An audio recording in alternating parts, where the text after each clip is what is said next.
Shalom, Bapak Ibu sudah terkasih dalam Tuhan. Sejenak ya.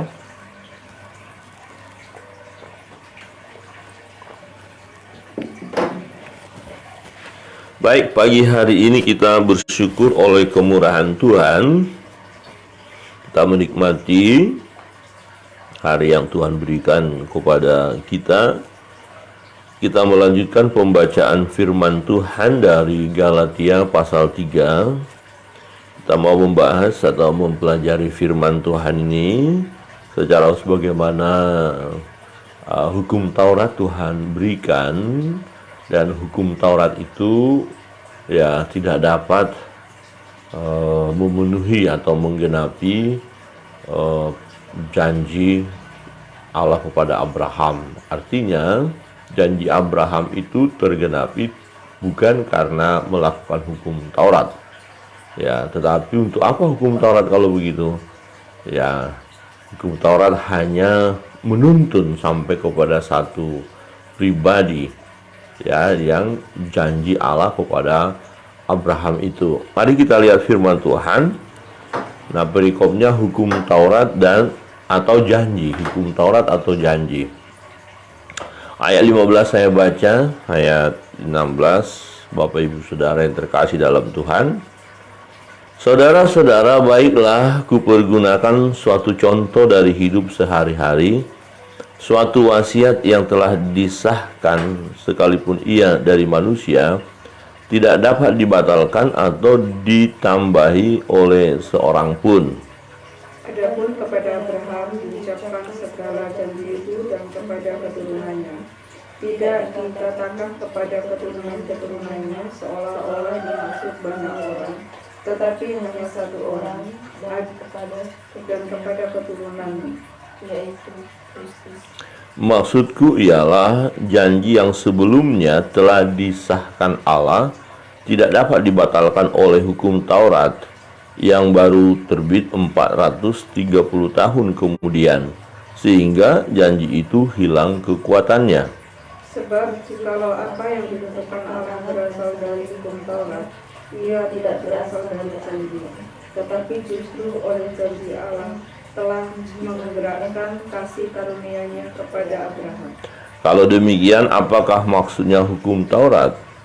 Ia ditambahkan oleh karena pelanggaran-pelanggaran sampai datang keturunan yang dimaksud oleh janji itu, dan ia disampaikan dengan perantaraan malaikat-malaikat ke dalam tangan seorang pengantara. Seorang pengantara bukan hanya mewakili satu orang saja, sedangkan Allah adalah satu. Kalau demikian, bertentangankah hukum Taurat dengan janji-janji Allah? Sekali-kali tidak.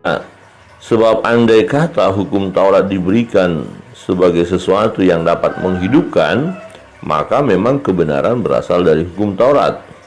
Tetapi kitab suci telah membelah sesuatu di bawah kekuasaan dosa, supaya oleh karena iman dalam Yesus Kristus janji itu diberikan kepada mereka yang percaya. Nah, sebelum iman itu datang, kita berada di bawah pengawalan hukum Taurat dan dikurung sampai iman itu telah dinyatakan. Jadi hukum Taurat adalah penuntun bagi kita sampai Kristus datang, supaya kita dibenarkan karena iman. Sekarang iman itu telah datang, karena itu kita tidak berada lagi di bawah pengawasan penuntun. Sebab kamu semua adalah anak-anak Allah karena iman di dalam Yesus Kristus. Karena kamu semua yang dibaptis dalam Kristus telah mengenakan Kristus. Dalam hal ini tidak ada orang Yahudi atau orang Yunani, tidak ada hamba atau orang merdeka, tidak ada laki-laki atau perempuan, karena kamu semua adalah satu di dalam Kristus Yesus. Bersama-sama. Dan jikalau kamu adalah milik Kristus, maka kamu juga adalah keturunan Abraham dan berhak menerima janji Allah. Demikian jauh pembacaan firman Tuhan. Bapak Ibu Saudara yang terkasih dalam Tuhan, ini satu pertanyaan yang menarik ya. Jadi kalau hukum Taurat tidak dapat memenuhi janji itu atau menggenapi, nah untuk apa hukum Taurat itu? Ya, ini seperti ada pertentangan ya antara melakukan hukum Taurat ya, dan iman kepada Yesus Kristus. Nah, sebenarnya tidak ada pertentangan, hanya hukum Taurat itu diberikan sampai kepada penantian kepada Yesus, kepada iman itu, ya. Jadi jelas sekali tidak ada pertentangan, namun tidak bisa lagi orang hidup di bawah hukum Taurat. Karena iman, ya, atau janji itu, ya, telah terrealisasi, ya, kepada satu pribadi yang akan menjadi berkat bagi bangsa-bangsa. Ya. Nah, dikatakan bahwa adapun kepada Abraham diucapkan segala janji itu dan kepada keturunannya. Tidak dikatakan kepada keturunan-keturunannya, seolah-olah dimaksud banyak orang, tetapi hanya satu orang, dan kepada keturunanmu, yaitu Kristus. Jadi keturunan yang mana yang akan menjadi berkat bagi bangsa-bangsa? Nah, hanya penggenapannya kepada Yesus Kristus. Jadi tidak dari keturunan-keturunan yang lain. Nah, kalau kita lihat garis keturunannya adalah Abraham, Ishak, Yakub. Ya, Abraham, Ishak, Yakub atau Israel. Nah, dari keturunan Israel sampai kepada, ya, Yehuda, dan terus keturunan itu sampai kepada Yesus. Nah, ketika Yesus, ya, sudah menyatakan dirinya penggenapan janji itu, ya, maka hukum Taurat tidak lagi, ya, menjadi bagian yang menentukan dalam hidup seseorang untuk dia mendapatkan berkat itu. Jadi seseorang mendapatkan berkat bukan karena melakukan hukum Taurat itu maksudnya. Jadi hukum Taurat itu apa maksudnya? Ya. Nah, waktu hukum Taurat diberikan bukan itu membatalkan janji, tidak bisa. Maka dikatakan ayat 17, maksudku ialah janji yang sebelumnya telah disahkan Allah tidak boleh atau tidak dapat dibatalkan oleh hukum Taurat yang baru terbit 430 tahun kemudian, sehingga janji itu hilang kekuatannya. Jadi sebelumnya Allah berjanji kepada Abraham bahwa Abraham akan diberkati, ya, bahkan, ya, berkat bagi bangsa-bangsa melalui keturunannya. Tetapi kemudian ada hukum Taurat. Nah, apakah hukum Taurat yang aturan-aturan ini membuat janji itu batal? Nah, firman ini berkata tidak, karena hukum Taurat itu, hukum ini baru datang kemudian, jadi tidak bisa membatalkan apa yang sudah Allah janjikan. Nah, jadi untuk apa hukum Taurat? Maka ayat 19 berkata begini, kalau demikian apakah maksudnya hukum Taurat? Kalau kita tidak diselamatkan melalui hukum Taurat, ya, hukum-hukum ini, kita tidak mendapatkan berkat itu dengan melakukan hukum Taurat ini, terus untuk apa hukum Taurat? Nah, jawabannya iya, hukum Taurat itu ditambahkan oleh karena pelanggaran-pelanggaran sampai datang keturunan yang dimaksud oleh janji itu. Dan ia disampaikan dengan perantaraan malaikat-malaikat ke dalam tangan seorang pengantara. Jadi hukum-hukum itu hanya menuntun, mengarahkan. Jadi seperti seseorang yang sedang melakukan perjalanan yang membutuhkan rambu-rambu, ya, untuk membawa dia supaya jalannya jangan tersesat. Tetapi hukum itu tidak menyelamatkan. Ya, hukum Taurat itu tidak dapat menyelamatkan manusia itu. Atau tidak bisa seseorang karena melakukan hukum Taurat mendapatkan berkat yang dijanjikan itu, berkat Abraham itu. Nah, lantas berkat Abraham itu didapatkan melalui apa? Melalui iman. Nah, sampai kepada yang dijanjikan itu datang, nah, manusia, umat pilihan Allah ini berjalan dalam tuntunan hukum Taurat itu. Jadi, apakah perlu hukum Taurat? Perlu. Ya, hukum Taurat itu mengingatkan mereka apakah jalan mereka serong atau tidak. Apakah mereka tetap berjalan dalam kebenaran atau tidak. Jadi hukum itu perlu, tetapi hukum itu tidak mampu menggenapi atau menyelesaikan penggenapan kepada janji itu. Ya, jadi hanya penuntun saja. Ya, nah, kalau penuntun itu, ya, waktu kita dituntun dan sampai kepada tujuan, apakah kita perlu lagi penuntun? Nah, jawabannya jelas kan? Tidak lagi. Ya. Di ayat 21. Kalau demikian, bertentangankah hukum Taurat dengan janji-janji Allah? Sekali-kali tidak. Jadi tidak ada pertentangan antara hukum Taurat dengan janji Allah, enggak. Tetapi untuk menggenapi janji itu tidak bisa karena melakukan hukum Taurat. Terus untuk apa dong hukum Taurat? Hukum Taurat menuntun saja.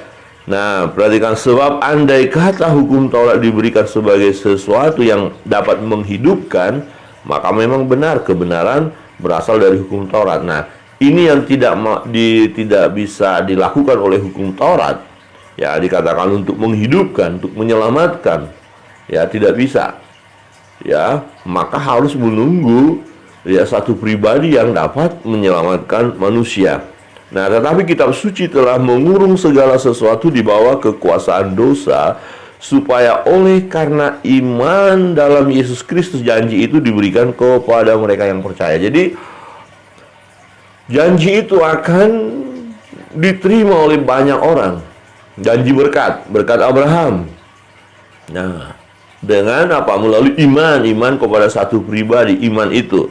Maka dikatakan di ayat 23, sebelum iman itu datang, kita berada di bawah pengawalan hukum Taurat dan dikurung sampai iman itu telah dinyatakan. Jadi sampai kepada Yesus, ya, dalam perjalanan umat pilihan Allah, manusia, dia di dalam pengendalian atau dikurung dikatakan, atau diarahkan oleh hukum Taurat, dipimpin, dituntun, lebih tepatnya dituntun oleh hukum Taurat sampai kepada ya iman itu.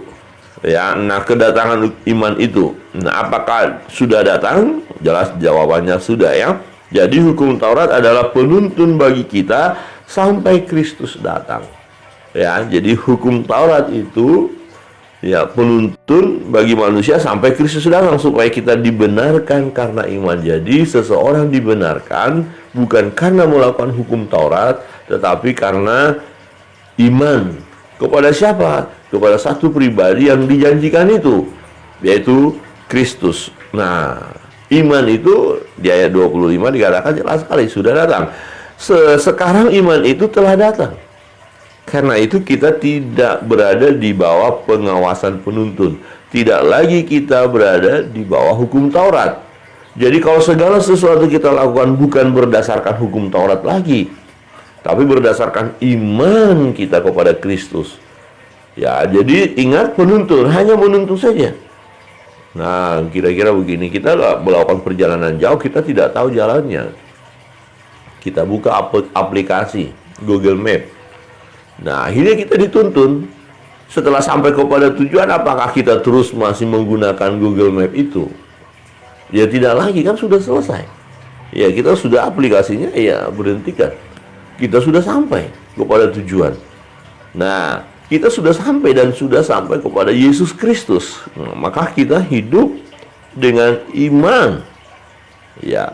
Nah, Bapak Ibu Saudara yang terkasih dalam Tuhan, kita menerima janji itu, janji Abraham, janji berkat itu, atau kita diberkati oleh Tuhan, baik berkat rohani maupun berkat jasmani, karena kita sudah percaya kepada Yesus, atau kita sudah berjumpa dengan ya satu pribadi dan kita mengimani pribadi itu, yaitu Yesus Kristus. Dan jikalau kamu adalah milik Kristus, ayat 29, maka kamu juga adalah keturunan Abraham dan berhak menerima janji Allah. Jadi kita adalah pribadi-pribadi yang berhak menerima janji Allah. Janji Allah kepada siapa? Janji Allah kepada Abraham. Nah, kita menerima ya janji Allah kepada Abraham itu oleh karena iman kepada Yesus, bukan karena melakukan hukum Taurat. Nah, artinya kita menerima janji Allah ya kepada Abraham. Apa janji? Diberkati, ya, berkat masa kini dan berkat masa yang akan datang. Ya, hidup kekal. Ya, ada janji Allah di situ. Dan juga untuk ya berkat-berkat yang kita butuhkan, yang kita perlukan masa kini. Ya, makan minum kita, Ya, apa yang kita minum, apa yang kita pakai, atau segala sesuatu yang kita butuhkan, Tuhan berjanji akan ya memenuhinya. Tapi ketika kita untuk memenuhi, bukan karena kita lakukan hukum-hukum lagi. Oh, kalau kamu tidak lakukan ini, kamu tidak akan dapat. Kalau kamu tidak lakukan ini, kamu tidak akan memperoleh. Bukan. Nah, kita lakukan bukan untuk mendapatkan berkat-berkat yang dijanjikan, tidak. Nah, kita lakukan perintah-perintah Allah ya karena kita sudah memiliki iman itu, memiliki Yesus. Ya, jadi artinya begini, ketika kita sungguh percaya bahwa kita memperoleh keselamatan di dalam Yesus, itu bukan karena usaha kita, bukan karena perbuatan kita. Oh, lakukan ini, peraturan itu, hukum ini, bukan. Ya, lakukan hukum Taurat untuk memperoleh keselamatan, untuk memperoleh berkat-berkat itu, bukan. Tetapi berkat yang dijanjikan itu kepada Abraham kita terima karena kita percaya kepada Yesus, karena kita ada di dalam Yesus. Dan jikalau kamu adalah milik Kristus, dikatakan, maka kamu juga adalah keturunan Abraham dan berhak menerima janji Allah. Jadi keturunan Abraham akan menerima ya berkat-berkat itu, dan kita adalah keturunan Abraham oleh karena iman di dalam Yesus Kristus, bukan karena secara keturunan. Kita bukan keturunan Abraham secara jasmani, ya, tetapi karena iman, ya, karena satu pribadi yang dari keturunan Abraham itu, yaitu Yesus, ya, di dalam dialah kita diberkati, di dalam dialah kita menerima berkat-berkat yang dijanjikan kepada Abraham, ya, berkat Abraham, Ishak, Yakub, ya, berkat Allah kita terima di dalam Yesus Kristus Tuhan.